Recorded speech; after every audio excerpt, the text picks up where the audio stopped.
Robert, simple question. Can anybody become rich? I believe so. So this is what I believe. Sure.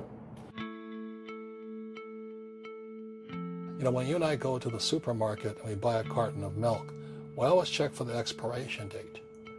But most people do not check for the expiration date on their brains. Too many people look at, well, what's going to happen to me? When you look at the big picture, you're also going to know that when something bad happens, something good's going to happen. But you got to prepare for whatever is coming. If you think the next 20 years will be like the last 20 years, you're going to get creamed. In every one of us is a poor person. There's still a poor person inside me. And I still go to the supermarket and say, oh, Crest is on sale or Colgate's on sale.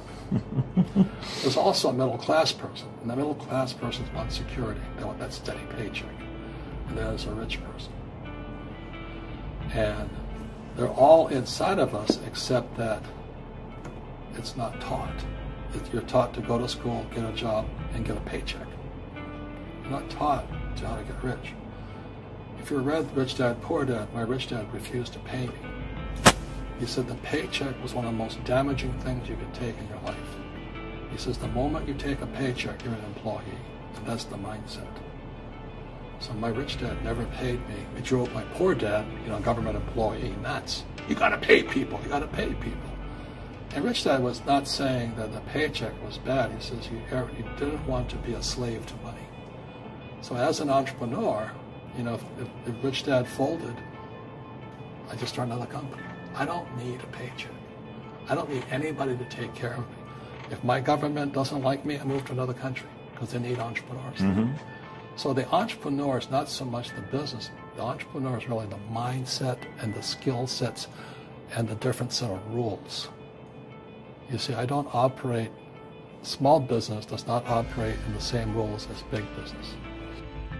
Because everything in Second Chance is the opposite of what they teach you in school. You see that? So why do we keep going to school though, Robert? So now let's do the alternative. Here's a devil's advocate question for you. So let's say if everything they teach you in school doesn't work, what if we get rid of school? Then what would happen? Would it be better if we had no educational system at all? No, I'm saying education is more important than before. It's just obsolete. There's Moore's Law which states information doubles every 18 months. In other words, everything's obsolete 18 months. So, and this is just a recent phenomenon. So when you come out of school, you're already obsolete. And that's why I'm the old guy, I meet my friends who went to Harvard. I went to Harvard. I said, yeah, that was how long, 50 years ago? We talked about it earlier. When you go to the supermarket, you buy a carton of milk. The first thing you check for is the expiration date. If the expiration date, let's say it's March 1st and it's already July, you better not drink that milk. Sure. The same thing happens inside our brains, is when we have obsolete ideas, we get obsolete results. So what's happening for most people, the idea of going to school, getting a job, working hard, saving money, getting out of debt, buying your house because it's an asset, investing for the long term, is obsolete. The world has changed. Entrepreneurs have one thing in common. They keep going. They'll change the rules. They'll reinvent the rules. They don't just take one answer. So a real entrepreneur, it really makes no difference which country you're in. That's my belief. I love that. You know what I mean? It's just a mindset.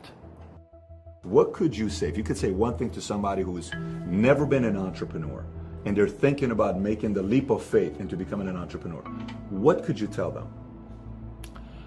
Well, I'll just tell them the same thing that happened to me. My last paycheck, I still remember it clearly. It was one of the worst and the best days of my life. I was in Puerto Rico. I was working for Xerox, and my boss gave me my last, it wasn't a paycheck, it was a bonus check. I think it was about $30,000 taxable. It's the only problem with that. So I got this check and I went, holy mackerel. You know what I mean? So I was excited, but I was also disturbed. And so this other guy comes up to me, his name was John, and John says to me, he says, you're going to be back. I said, why? He says, because you're going to fail. I looked at him and said, look, few expletive words, because that's what he did. He left Xerox, failed, and he came back. And I said, look,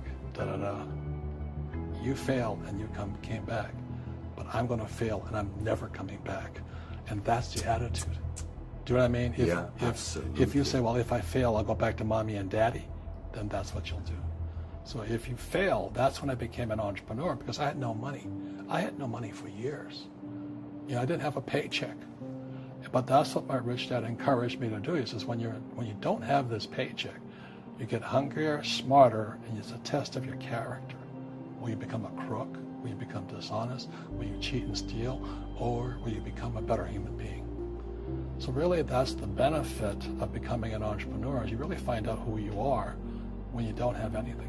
If you're an entrepreneur and you're going to be a big entrepreneur, leadership skills and communication skills are more important than a law degree.